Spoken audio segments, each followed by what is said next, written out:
Sentado en el sillón desgastado de mi pequeño piso en Madrid, miraba el boleto de lotería falso que había comprado esa mañana.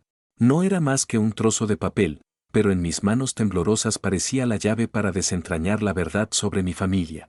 Me llamo Javier, tengo 29 años, y desde que tengo memoria, he sentido que en mi casa siempre fui el segundo plato. Mi madre, Carmen, mi hermano mayor, Diego, y mi tía Rosa nunca dejaron de compararme con Diego, el hijo perfecto, el favorito. Sus críticas eran un goteo constante: Javier, aprende de tu hermano; Javier, no seas tan reservado. Estaba harto. Esa noche, mientras la lluvia golpeaba las ventanas, decidí ponerlos a prueba.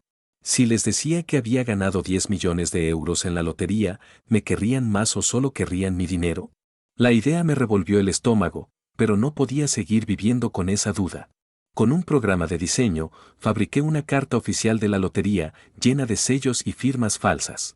El boleto, comprado en una tienda de bromas, parecía auténtico.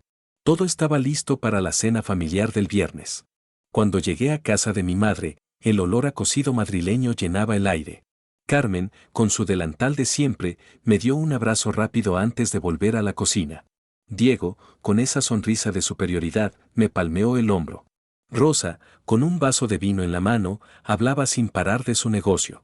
Todo parecía normal hasta que saqué el boleto y la carta de mi bolsillo. Chicos, tengo algo que contaros, dije, fingiendo nerviosismo. He ganado la lotería. 10 millones de euros. El silencio cayó como un mazazo. Carmen dejó caer una cuchara, sus ojos se llenaron de lágrimas. ¡Ay, hijo, qué alegría! Diego me abrazó, pero noté su agarre demasiado fuerte, como si quisiera reclamar algo. Rosa levantó su copa: esto hay que celebrarlo. Pero entonces, antes de que pudiera saborear sus reacciones, Carmen me miró fijamente. ¿Y cuánto vas a dar a la familia, Javier? Su pregunta, tan directa, me heló la sangre. Diego no dijo nada, pero sus ojos brillaban con algo que no era orgullo. Era envidia. En ese momento, supe que mi plan iba a doler más de lo que esperaba. Una semana después de mi anuncio, la mentira de la lotería se había convertido en una tormenta. Mi teléfono no dejaba de sonar, mensajes, llamadas, incluso audios de mi madre, Carmen, quejándose de lo pequeño que era su piso. Mi hermano Diego me bombardeaba con fotos de coches deportivos, como si ya tuviera derecho a gastar mi dinero. Mi tía Rosa, con su tono meloso, insinuaba que su negocio de bisutería necesitaba un empujoncito. Nadie, ni una sola vez, me preguntó cómo estaba yo o qué quería hacer con los supuestos 10 millones. Era como si Javier, el hombre, hubiera desaparecido, y solo quedara un cajero automático. Me senté en casa de mi madre, rodeado por el olor a café y el ruido de la tele. Había grabado todas las conversaciones desde el primer día, un hábito que adopté para no perderme en sus demandas. Mientras Carmen servía tarta, empezó de nuevo: hijo, he visto una casa en las afueras, perfecta para mí. No es mucho, ¿verdad? Tú ahora puedes. Diego, sentado a mi lado, asintió con una sonrisa tensa. Sí, Javi, no te va a costar nada ayudarnos. Pero no seas egoísta, ¿eh? La familia es lo primero. Rosa, limpiándose los labios, añadió: siempre fuiste un poco tacaño, Javier, pero ahora puedes demostrar que no. Sus palabras me cortaron como cuchillos. ¿Tacaño? ¿Egoísta? Yo, que siempre estuve ahí, que ayudé a Diego con su deuda hace años, que escuché las quejas de Rosa sin rechistar. Quise gritarles la verdad, pero me contuve. Quería ver hasta dónde llegaba su codicia. Lo pensaré, dije, forzando una sonrisa. En mi cabeza, las grabaciones se acumulaban como pruebas de un crimen. Esa noche, en mi piso, revisé los audios. Las voces de mi familia sonaban frías, calculadoras. Pero lo peor vino al revisar mi teléfono: un mensaje de Diego a un amigo, enviado por error al grupo familiar. Si Javier no suelta el dinero, lo obligaré. No es tan listo como cree. Mi corazón se detuvo. ¿Obligarme? ¿A qué se refería? Diego, mi hermano mayor, el que siempre admiré, ahora parecía un extraño. Guardé el mensaje, sintiendo una mezcla de rabia y tristeza. No podía parar ahora. Alargar la mentira era mi única forma de descubrir quiénes eran realmente. Antes de dormir, enchufé el teléfono y vi una notificación. Otro mensaje de Diego, esta vez directo: piénsalo bien, Javi. No querrás problemas. La amenaza, aunque velada, era clara. Cerré los ojos, pero no pude dormir. Mi plan ya no era solo una prueba, era una guerra. El mensaje de Diego aún quemaba en mi mente cuando lo cité en un bar cerca de Atocha. Era un lugar ruidoso, perfecto para que nadie prestara atención a nuestra charla. Mi plan era simple, poner a prueba su lealtad con una mentira más. Me senté frente a él, con una cerveza intacta, mientras Diego tamborileaba los dedos, impaciente. Bueno, Javi, ¿qué pasa con el dinero?, dijo, sin rodeos. Su sonrisa era la misma que usaba de niño para salirse con la suya, pero ahora me parecía venenosa. Necesito un gestor para los millones, mentí, deslizando un documento falso sobre la mesa. Es un acuerdo de confianza. Si firmas, te doy un adelanto. Los ojos de Diego se iluminaron. Sin leer, garabateó su firma, como si el papel fuera un cheque en blanco. Pero el documento era una trampa, decía que cedía su parte de la herencia familiar a cambio de un pago inmediato. No era legal, pero no lo necesitaba. Era la prueba de su codicia. Ya está, Javi. Ahora, cuando me das algo, preguntó, planeando gastos como si ya fuera millonario. Me tragué el nudo en la garganta. Diego, mi héroe de infancia, el que me enseñó a montar en bici, era un oportunista. Pronto, murmuré, guardándome el papel. En mi piso, más tarde, revisé las grabaciones de la semana. Las voces de Carmen y Rosa eran un eco cruel: Javier puede pagar, Javier debe ayudarnos. Me trataban como un banco, no como familia. Me dolía el pecho, pero no podía parar. Mi mentira tenía que seguir desenmascarando. Entonces, mi teléfono vibró con un número desconocido. Contesté, y una voz grave, distorsionada, dijo: tu familia no es lo que parece. Ten cuidado. Colgaron antes de que pudiera responder. El corazón me latía con fuerza. ¿Quién sabía de mi plan? ¿Era una broma? Intenté devolver la llamada, pero el número estaba desconectado. La duda se clavó en mí como una astilla. ¿Y si alguien más estaba jugando conmigo? Esa noche, no dormí. El documento firmado por Diego, las grabaciones, la voz anónima, todo giraba en mi cabeza. Mi familia ya no era solo codiciosa, había algo más oscuro, algo que no entendía. Decidí seguir adelante, pero con más cuidado. Si Diego era capaz de firmar sin leer, ¿qué harían Carmen y Rosa? ¿Y esa voz, era un aliado o una nueva amenaza? Solo sabía una cosa: mi lotería falsa estaba abriendo puertas que no estaba seguro de querer cruzar. La llamada anónima seguía resonando en mi cabeza como un eco que no podía silenciar. Era medianoche, y mi piso estaba sumido en un silencio pesado, roto solo por el zumbido del frigorífico. Incapaz de dormir, rebusqué en el armario hasta dar con una caja vieja que mi padre dejó antes de morir, hace 10 años. Siempre evité abrirla, los recuerdos de él dolían demasiado. Pero esa noche, con el peso de la traición de mi familia y esa voz misteriosa, necesitaba respuestas. La caja olía a polvo y tiempo. Dentro, encontré fotos desvaídas, un reloj parado y un fajo de cartas atadas con una cuerda. Las leí con el corazón en la garganta. Eran de mi padre, dirigidas a mi madre, Carmen, pero algunas mencionaban una deuda y un hijo que no era ni Diego ni yo. Una nota, escrita con mano temblorosa, decía: Carmen, no dejes que los chicos paguen por nuestros secretos. ¿Qué secretos? Mi padre siempre fue un hombre callado, pero un hijo desconocido. La idea me mareó. Al día siguiente, confronté a Carmen en su casa. Estaba fregando platos, y su rostro se endureció cuando saqué las cartas. Son cosas del pasado, Javier. Déjalo estar, dijo, esquivando mi mirada. Pero yo insistí, y su silencio me confirmó que ocultaba algo. Más tarde, visité a Rosa, que siempre fue la lengua suelta de la familia. Entre sorbos de café, dejó caer: tu padre tenía sus secretos, como todos. No siempre fue el santo que crees. Sus palabras eran vagas, pero suficientes para empujarme a investigar.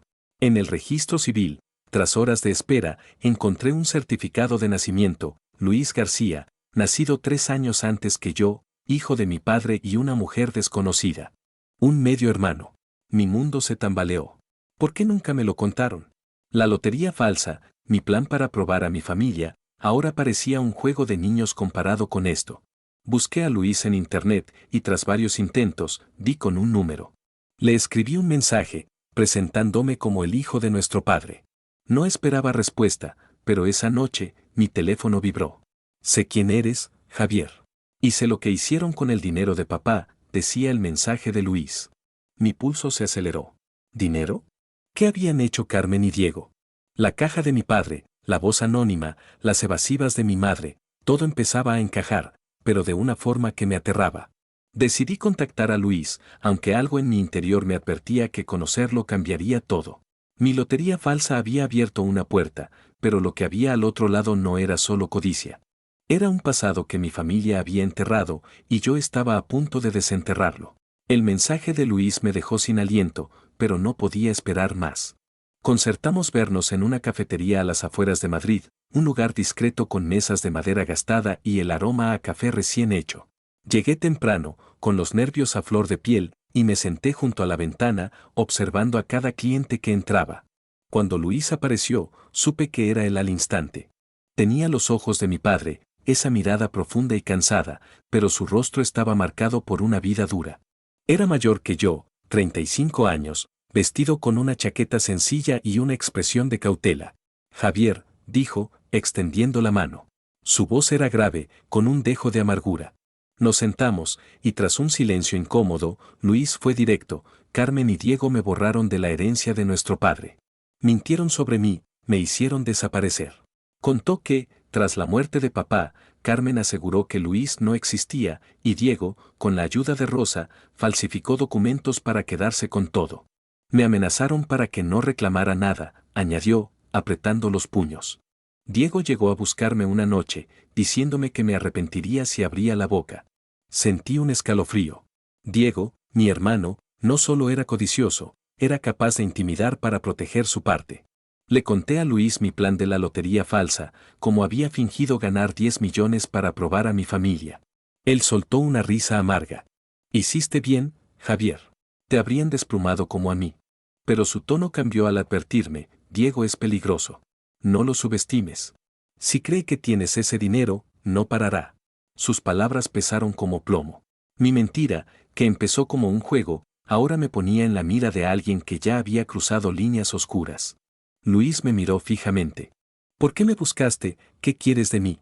No supe qué responder. Solo quería la verdad, pero ahora tenía un hermano que compartía mi dolor, mi rabia. Le propuse algo impulsivo: usar mi plan para exponer a todos. Organicemos una cena familiar, dije. Los enfrentaré con la verdad, y tú puedes contar tu historia. Luis dudó, pero asintió. Por papá, murmuró. Esa noche, en mi piso, revisé las grabaciones de Carmen, Diego y Rosa. Sus voces, exigiendo dinero, sonaban más crueles ahora que sabía lo que le hicieron a Luis. Pero un mensaje nuevo de Diego interrumpió mis pensamientos: si no me das mi parte, haré que lo lamentes. La amenaza era clara, y mi pulso se disparó. La lotería falsa ya no era solo una prueba, era una bomba a punto de estallar. Decidí seguir adelante con la cena, pero con un nudo en el estómago. Luis tenía razón, Diego no se detendría. Y yo estaba a punto de enfrentarlo en su propio juego. La cena en casa de mi madre estaba lista: el mantel blanco, el aroma a asado, las copas relucientes. Carmen, Diego y Rosa creían que celebrábamos mi lotería, pero yo sabía que esta noche destrozaría lo poco que quedaba de nuestra familia. Había preparado todo: las grabaciones en mi teléfono, el documento falso que Diego firmó, y un acuerdo de lealtad familiar que planeaba usar como trampa final. Luis, mi medio hermano, esperaba fuera, listo para entrar en el momento justo. Mi corazón latía tan fuerte que temí que lo oyeran. Por Javier y sus millones, brindó Rosa, con una sonrisa que no llegaba a sus ojos. Carmen, más callada de lo habitual, me miraba como si intentara leerme. Diego, sentado frente a mí, tamborileaba los dedos, impaciente. Bueno, Javi, ¿cuándo repartes el dinero?, preguntó, con un tono que pretendía ser broma pero sonaba a ultimátum. Fingí una sonrisa. Primero, quiero que firmemos algo. Un acuerdo de lealtad. Para que todo quede claro entre nosotros. Saqué los papeles, simples hojas que declaraban amor y compromiso familiar. Los tres firmaron sin dudar, cegados por la promesa de los millones. Entonces, respiré hondo y solté la bomba. No hay lotería. Todo fue mentira. Quería ver quiénes erais de verdad. El silencio fue ensordecedor. Mostré mi teléfono y reproduje las grabaciones. Las demandas de Carmen por una casa, las quejas de Rosa sobre mi tacañería, las amenazas veladas de Diego. Luego saqué el documento que Diego firmó, cediendo su herencia por un pago ficticio. Esto es lo que vales para mí, hermano, dije, mi voz temblando de rabia y dolor. Carmen se cubrió el rostro, llorando. Rosa gritó, eres un monstruo, Javier. Diego, rojo de furia, se levantó, derribando su silla. Te vas a arrepentir de esto, rugió, dando un paso hacia mí. Pero entonces la puerta se abrió, y Luis entró. Basta, Diego, dijo, con una calma que helaba la sangre. Cuéntales cómo me robasteis mi parte de la herencia de papá. Cómo falsificasteis documentos para borrarme. El caos estalló. Carmen sollozaba, negándolo todo, pero Luis la interrumpió. Mamá, no mientas más. Entonces Carmen confesó, con voz rota, lo hice por Diego. Siempre fue el débil, el que necesitaba más. Pensé que tú, Javier, podrías solo. Sus palabras me atravesaron. Diego, humillado, intentó golpearme, pero Luis lo sujetó, empujándolo contra la pared. Rosa, en pánico, balbuceaba excusas, yo solo ayudé por necesidad. No podía respirar. Mi familia, la que creí conocer, era un nido de mentiras y codicia. Esto es lo que sois, dije, dejando el teléfono con las grabaciones sobre la mesa. Me giré hacia Luis. Vámonos. Mientras salíamos, los gritos de Carmen y Rosa se desvanecían. Diego no dijo nada, pero su mirada prometía venganza. La puerta se cerró, y con ella, mi pasado. Pero algo me decía que esto no había terminado. El aire en casa de mi madre era denso, como si el peso de las mentiras aplastara las paredes. Carmen, con el rostro empapado en lágrimas, apenas podía mirarme. Rosa, hundida en una silla, murmuraba excusas que nadie escuchaba. Diego se había ido, su silla volcada como prueba de su furia. Luis estaba a mi lado, su presencia un recordatorio de todo lo que mi familia me había ocultado. Las grabaciones seguían sonando en mi teléfono, un eco cruel de sus demandas y traiciones. Pero no había terminado. Necesitaba decirlo todo. ¿Por qué, mamá?, pregunté, mi voz quebrándose. Siempre fui el segundo, el que no importaba. ¿Por qué me hiciste esto? Carmen levantó la vista, sus ojos llenos de culpa. Javier, yo, siempre pensé que Diego necesitaba más. Era débil, inestable. Tú eras fuerte, podías arreglártela solo. Sus palabras fueron un puñetazo. ¿Fuerte? Había pasado mi vida buscando su aprobación, sintiéndome menos que Diego, y ahora me decía que mi dolor no importaba porque era fuerte. Rosa, con voz temblorosa, confesó, ayudé a ocultar a Luis porque Carmen me pagó. Necesitaba el dinero. La miré, asqueado. Mi tía, la que me traía dulces de niña, era tan venal como el resto. Luis apretó mi hombro, un gesto que me dio fuerzas. No merecen tu perdón, Javier, dijo, pero sus ojos también estaban húmedos. Éramos dos hermanos rotos por las mismas mentiras. No quiero volver a veros, dije, cada palabra como una piedra que dejaba caer. Esto es lo que sois, codicia, secretos, traición. Dejé el teléfono sobre la mesa, las grabaciones aún reproduciéndose, y me dirigí a la puerta. Luis me siguió. Antes de salir, Carmen susurró, perdóname, hijo. Pero no me giré. No podía. La puerta se cerró tras nosotros, y el silencio de la noche me envolvió. En el portal, algo me detuvo. En el buzón de mi madre, que revisé por costumbre, había un sobre sin remitente. Lo abrí con manos temblorosas. Era una carta, escrita con la letra de mi padre, perdona a tu madre, pero no olvides. Mi corazón se detuvo. ¿Cómo había llegado allí? Mi padre murió hace años. ¿Era una broma cruel, o alguien sabía más de lo que yo imaginaba? Guardé la carta, sintiendo un escalofrío. Luis me miró, preocupado, pero no dije nada. No estaba listo para compartir esto. Caminamos en silencio hasta mi coche. Luis rompió la tensión, podemos empezar de cero, como hermanos. Asentí, con lágrimas en los ojos. Por primera vez, sentí un destello de esperanza. Pero la carta en mi bolsillo pesaba como una advertencia. Mi familia estaba rota, pero algo me decía que los secretos no habían terminado. Han pasado 3 meses desde aquella cena que rompió mi mundo. Me mudé a un piso nuevo en un barrio tranquilo de Madrid, lejos del eco de las voces de mi madre, Carmen, de Diego y de Rosa. No he vuelto a hablar con ellos. Sus rostros, sus palabras, sus traiciones, aún duelen, pero he aprendido a dejarlos atrás.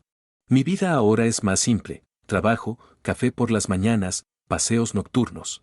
Y Luis, mi hermano, el que nunca supe que tenía, se ha convertido en mi ancla. Luis y yo nos vemos a menudo. Hablamos de nuestro padre, de los años que nos robaron, de lo que pudo haber sido. En una videollamada reciente, me invitó a conocer a su familia, su mujer, sus 2 hijos. Te van a querer, Javi, dijo, y por primera vez en meses, sonreí de verdad.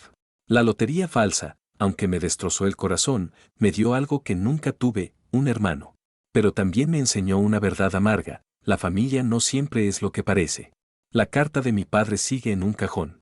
Perdona a tu madre, pero no olvides. No la he abierto de nuevo, aún no estoy listo. Cada vez que pienso en ella, siento un nudo en el estómago. ¿Quién Intimacy dejó en el buzón? ¿Era realmente suya?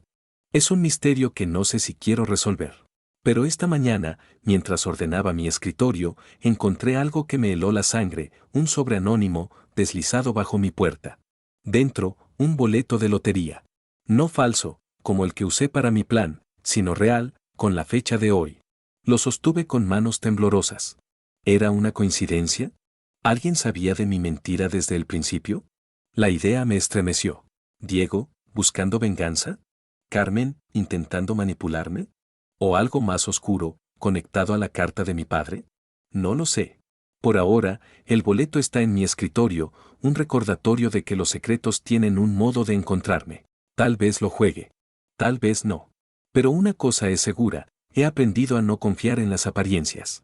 Miro por la ventana, las luces de Madrid parpadeando en la noche. Luis me espera, y con él, un futuro que puedo construir. Pero en el fondo, una pregunta persiste, ¿fue todo un juego del destino, o alguien movió los hilos desde el principio?